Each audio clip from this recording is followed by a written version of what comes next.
기독교 강요 제4권 제16장 31, 32절 세베르투스의 반론에 대한 논박과 결론 31절 세르베투스의 반론 온갖 사소한 문제들로 독자들에게 부담을 주고 싶은 생각은 없다. 그러나 제세례파들 가운데 무시할 수 없는 아니 그들 가운데 크게 종기를 받고 있는 세르베투스가 우리를 대적하고자 단단히 준비하고서 제시하는 그럴듯한 논리들을 간단히 처리할 필요가 있을 것 같다. 1. 그는 그리스도께서 제정하신 상징들이 완전하므로 그 상징들은 완전한 사람들 혹은 완전에 이를 수 있는 능력이 있는 사람들을 요구한다고 주장한다. 그러나 이에 대해서는 쉽게 답변할 수 있다. 곧 세례의 완전함은 심지어 죽을 때까지 이어지는 것인데 그 완전성을 한 시점에만 제한시킨다는 것은 그릇되다는 것이다. 뿐만 아니라 세례는 평생토록 계속되는 단계들을 통하여 완전을 향하여 전진하도록 우리를 초청하는 것인데 그런 완전을 세례받는 첫날에 당장 찾으려 한다는 것은 어리석은 일이 아닐 수 없는 것이다. 2. 그는 그리스도의 상징들은 기념을 위하여 제정된 것으로서 누구든지 자기가 그리스도와 함께 장사 지낸 바 되었다는 것을 기억하도록 하기 위한 것이라고 하며 반론을 제기한다. 그러나 그 자신의 머리에서 짜낸 발언에 대해서는 반박할 필요가 없다는 것이 나의 대답이다. 사실 그가 세례에 대하여 하는 말은 성찬에 대하여 해야 옳은 것이다. 사람이 자기를 살피고 그 후에야 이 떡을 먹고 이 잔을 마실지니라 라는 바울의 말이 이를 보여준다. 고린도전서 11장 28절. 그러나 세례에 대해서는 어디에도 그런 말이 없는 것이다. 그러므로 우리는 나이가 어려서 아직 자기 자신을 살필 능력이 없는 자들도 정당하게 세례를 받는 것이라고 결론짓는 것이다. 3. 그가 제시하는 세 번째 반론은 하나님의 아들을 믿지 않는 자는 모두 사망 안에 머물러 있으며 하나님의 진노가 그들 위에 머물러 있는 것인데 어린 유아들은 믿을 능력이 없으니 정죄 가운데 있다는 것이다. 그러나 이에 대한 나의 답변은 그리스도께서는 거기서 아담의 모든 후손이 얽혀있는 전반적인 죄책을 말하시는 것이 아니고 다만 교만하고도 완악하여 자기들에게 베풀어지는 은혜를 거부하는 복음을 멸시하는 자들을 경고하고 계시다는 것이다. 그러니 이 말씀은 유아들과는 전혀 무관한 것이다. 그러면 이번에는 내가 한번 반론을 제기해보자. 곧 누구든지 그리스도께서 축복하시는 자는 아담의 저주와 하나님의 진노에서 자유함을 얻는다는 것이다. 이 명제가 사실이라면 어린아이들이 그리스도께 축복을 받았으니 당연히 그들이 사망에서 자유함을 얻게 되는 것이 아니겠는가? 마태복음 19장 15절, 마가복음 10장 16절. 여기서 세르베투스는 성경 어디에서도 찾을 수 없는 말을 그릇 인용하고 있다. 누구든지 성령으로 난 자는 성령의 음성을 듣느니라. 요한복음 3장 8절 3조.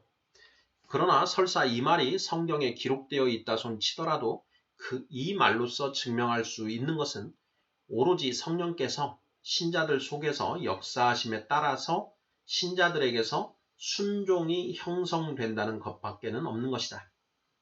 어쨌든 특정한 일부의 사람들에 대하여 한 말씀을 모든 사람에게 무차별하게 적용시키는 것은 지극히 부당한 것이다.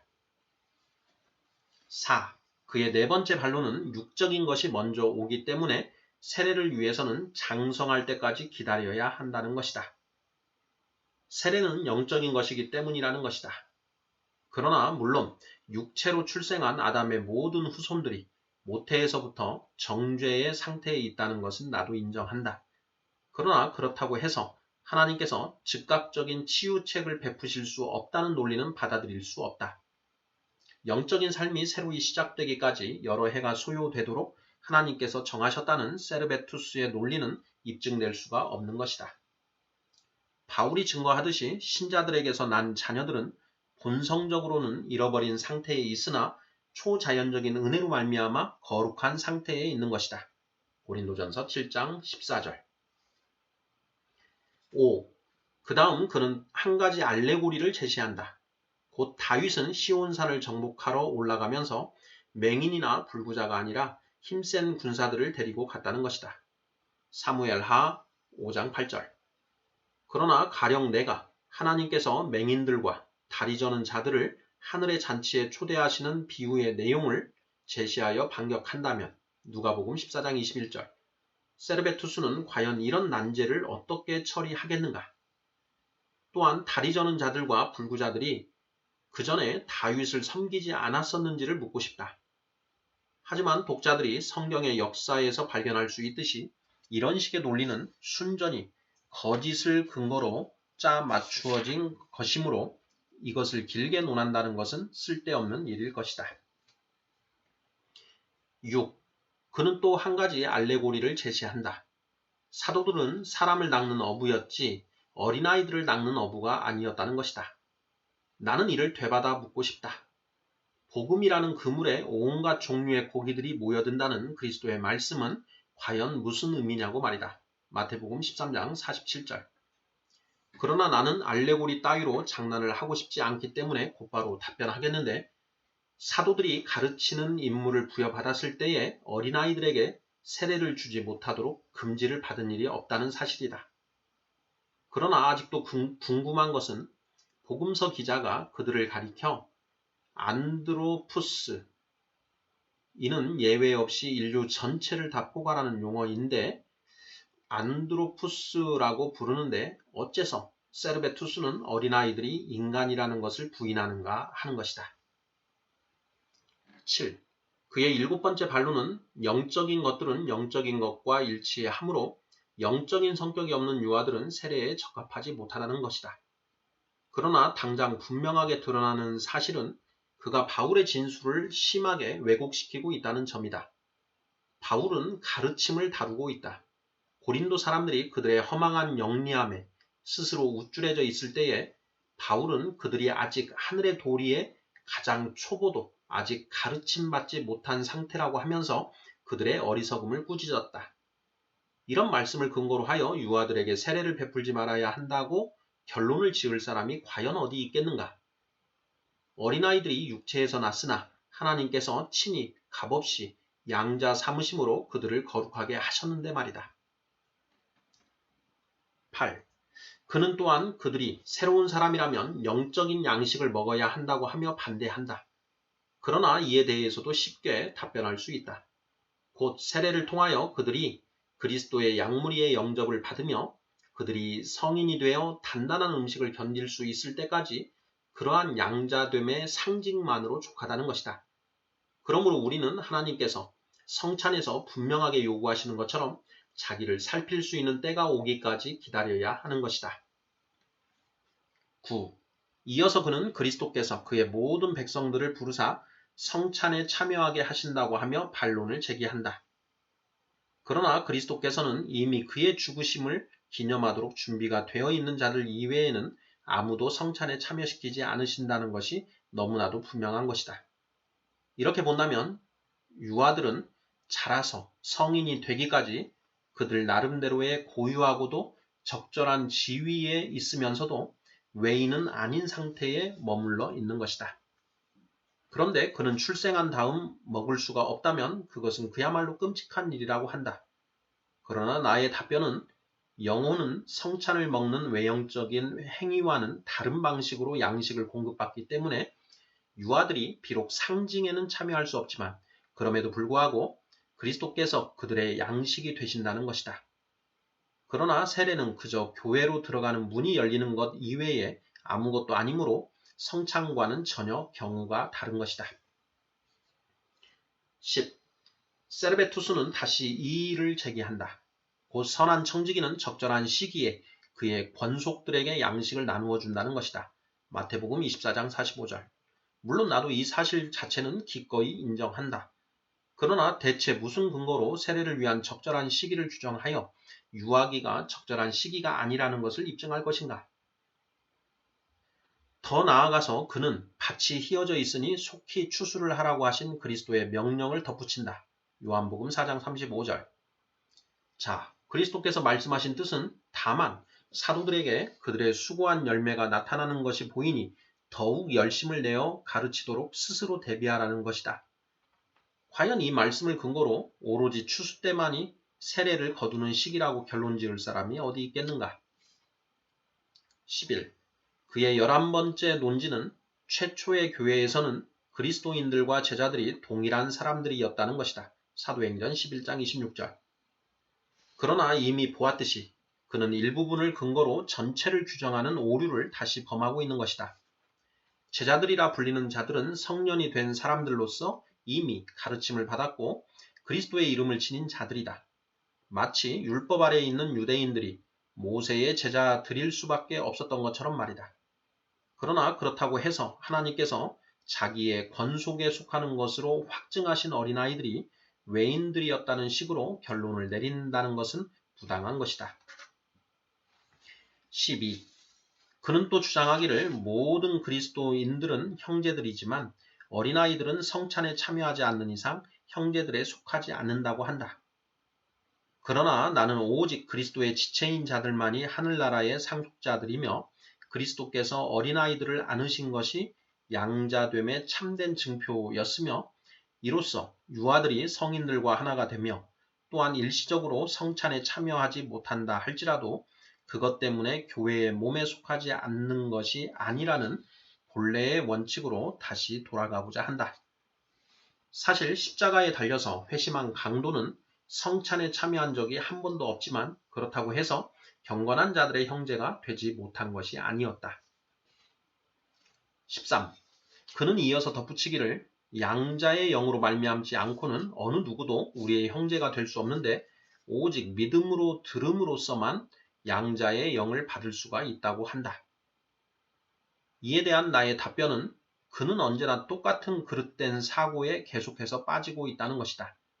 그는 성인들에 대해서만 말한 내용을 터무니없이 어린아이들에게 적용시키고 있기 때문이다. 바울은 거기서 가르치기를 이것이 하나님의 일상적인 부르심의 방편이라고 한다. 곧 신실한 교사들을 일으키셔서 그들의 사역과 수고를 통해서 손을 뻗으셔서 자기의 택하신 자들을 믿음으로 이끄신다는 것이다. 그런데 이것을 근거로 누가 감히 하나님께 법을 부과하여 유아들을 다른 은밀한 수단을 통하여 그리스도께로 접붙이시는 일을 금하려 하겠는가? 14. 그는 고넬료가 성령을 받은 다음 세례를 받았다는 것을 근거로 반론을 제기한다. 그러나 그는 역시 한 가지 특수한 사례를 근거로 일반적인 법칙을 잘못 이끌어내려 하는 것이다. 이도피아 내시와 사마리아 사람들의 경우에서 분명히 드러나듯이 주께서 성령을 주시기 전에 먼저 세례를 베푼 예도 있는 것이다. 15. 15번째 반론은 어리석기 그지없다. 그는 말하기를 우리가 중생으로 말미암아 신들이 되고 하나님의 말씀을 받은 사람들이 신인데 어린아이들에게는 이런 일이 불가능하다고 한다. 신자들에게 신성이 있다는 식으로 상상하는 것은 그의 착각 중에 하나지만 여기서는 그것을 검토하는 것이 목적이 아니다. 그러나 시편의 한 구절, 시편 82편 6절을 왜곡시켜서 전혀 엉뚱한 의미로 만드는 것은 부끄러움마저 잃어버린 참남한 행위인 것이다. 그리스도께서는 말씀하시기를 선지자가 왕과 관원들을 신이라 칭하는 것은 그들이 하나님께서 지정해 주신 직분을 부여받았기 때문이라고 하신다. 그런데 이 교묘한 해석자는 특별한 통치의 명령과 관련하여 특정한 사람들에게만 주어진 것을 복음의 도리에다 적용시켜서 결국 유아들을 교회에서 제외시키려 하는 것이다. 16. 또한 그는 유아들은 말씀으로 거듭나지 않았기 때문에 새 사람으로 간주할 수 없다고 주장한다. 그러나 이미 자주 말한 것을 다시 반복하거니와 우리가 복음의 도리를 받기에 적절하다면 과연 복음의 도리가 썩지 않는 씨가 되어 우리를 중생시키는 것이다. 베드로전서 1장 23절. 그러나 우리가 가르침을 받기에 충분할 만큼 성장해 있지 않을 경우는 하나님께서 친히 중생의 시간표를 갖고 계신 것이다. 17. 그리고 나서 세르베투스는 다시 자기의 알레고리로 돌아가서 율법에서는 갓 태어난 양과 암염소는 희생제물로 드리지 못하도록 되어 있었다고 주장한다.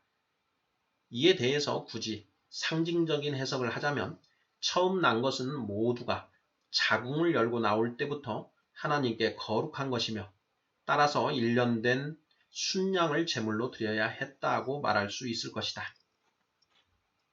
이로써 말할 수 있는 것은 성숙해지기까지 기다릴 필요가 없이 하나님께서는 태어난 지 얼마 되지 않아서 아직 유약한 것을 골라서 희생 제물로 쓰게 하셨다는 것이다. 18. 더 나아가서 그는 세례 요한을 통해서 준비된 자들만이 그리스도께로 나아갈 수 있다고 주장한다. 요한의 임무가 일시적이었을 뿐인데도 말이다. 그러나 그리스도께서 안으시고 축복하신 어린아이들은 분명 그런 준비 과정을 거치지 않았었다. 그러니 그의 이런 거짓된 주장은 물리치도록 하자. 19. 그는 또한 트리스메기스투스와 일단의 여자 점쟁이들의 말을 근거로 하여 정결례가 오로지 어른들에게만 해당되었다고 주장한다. 그가 그리스도의 세례를 얼마나 형편없이 여기고 있는지를 보라. 그는 그것을 이교도의 속된 예식에 맞추어서 트리스메기스투스가 기뻐하는 방식으로 시행되도록 하고 있으니 말이다. 그러나 우리는 하나님의 권위를 더욱 높이 기리는데 그분은 어린아이들을 자기에게 거룩히 구별하시며 그들이 아직 어려서 이해하지 못하지만 그들에게 거룩한 상징을 베푸셔서 그들을 받아들이기를 기뻐하시는 분이시다. 또한 이교도의 제사법에서 무언가를 빌려와서 하나님께서 할례 후에 세우셨고 우리의 세례에 적용되는 그 영원하고 변함없는 법칙을 바꾸어 놓으려 하는 처사는 절대로 정당한 것으로 인정할 수가 없는 것이다. 20. 마지막으로 그는 만일 지적인 능력이 없는 유아들이 세례를 받을 수 있다면 어린아이들이 장난으로 세례를 시행하여 웃음거리와 조롱거리로 만들 수도 있는 것이 아니겠느냐는 식으로 주장한다. 이 문제에 대해서 차라리 하나님과 논쟁을 벌여보라. 유아들이 지적 능력을 지니기 전에 그들에게 할례를 시행하도록 명하신 분이 바로 하나님이시니 말이다. 하나님께서 그렇게 하셨는데 거기에 과연 어린아이들이 장난을 하고 웃음거리로 만들어서 하나님의 거룩한 제도를 망쳐놓을 거리가 과연 있었는가? 그 패역한 자들이 자기들의 오류를 변호하면서 마치 정신이 나가기라도 한 듯 온갖 우스꽝스러운 어리석은 논리들에 이리저리 끌려다니는데 이런 현상이 전혀 이상스러울 것이 없다. 하나님께서 그런 불합리함 그 자체로서 그들의 교만과 완악함을 정당하게 되갚아주고 계시는 것이기 때문이다. 이제 세르베투스가 그의 초라한 제세례파 형제들을 지지하기 위하여 하는 주장들이 얼마나 빈약한 것들인가 하는 것이 분명해졌다고 믿는다. 32절 유아들을 향한 하나님의 배려에 대한 우리의 감사. 이제는 건전한 사고력을 지닌 사람이라면 그들이 유아 세례에 대한 온갖 언쟁과 경론들로 그리스도의 교회를 얼마나 어지럽히고 있는지를 의심하지 않을 것이라고 생각한다. 그러나 여기서 사탄이 그의 크나큰 강교함으로 무슨 일을 시도하고 있는지를 주목할 필요가 있을 것이다. 그는 유아 세례에서 얻어야 할 확신과 신령한 기쁨의 확실한 열매를 우리에게서 빼앗아 가려고 하며 그리하여 하나님의 선하심의 영광을 조금이라도 흐리게 하려고 하고 있는 것이다. 경건한 자들이 자기들이 하늘에 계신 아버지의 크신 사랑을 받아서 자기들의 자녀들까지도 그의 보호하심을 받는다는 사실을 그저 말로만이 아니라 실제로 눈으로 보며 확신을 하게 된다면 이 얼마나 귀한 일이겠는가. 하나님께서 지극히 사려 깊으신 아버지의 역할을 우리에게 행하셔서 심지어 우리가 죽은 후까지도 우리를 보살피시사 우리의 자녀들을 위하여 베풀어 주시고 보살펴 주시리라는 것을 여기서 볼 수 있으니 말이다. 다윗의 모범을 따라서 하나님의 이름이 그의 선하심의 예를 통하여 존귀하게 되시기를 온 마음으로 감사하며 즐거워해야 하지 않겠는가. 사탄은 유아 세례로 말미암아 드러나는 하나님의 은혜에 대한 증거가 우리에게서 제거되면 그 증거를 통하여 우리의 눈앞에 제시되는 하나님의 약속도 점차 사라져갈 것이라고 계산하고서 그렇게 무리를 동원하여 유아 세례를 무너뜨리려고 애쓰고 있는 것이다. 출생 직후부터 하나님께서 우리의 자녀들을 그의 자녀로 취하시고 인정하신다는 것을 생각하면 그들은 하나님을 진정 경외하고 그의 법을 지키도록 가르치고자 하는 강한 자극을 느끼게 되기 때문이다. 그러므로 하나님의 선하심을 흐리게 만들려는 악의가 우리에게 있지 않는 한 우리의 어린 자녀들을 하나님께 드리도록 하자. 하나님께서는 그 아이들에게 그의 가족과 그의 백성 가운데 한 자리를 주시니 곧 그들을 교회의 지체들로 삼으시는 것이다.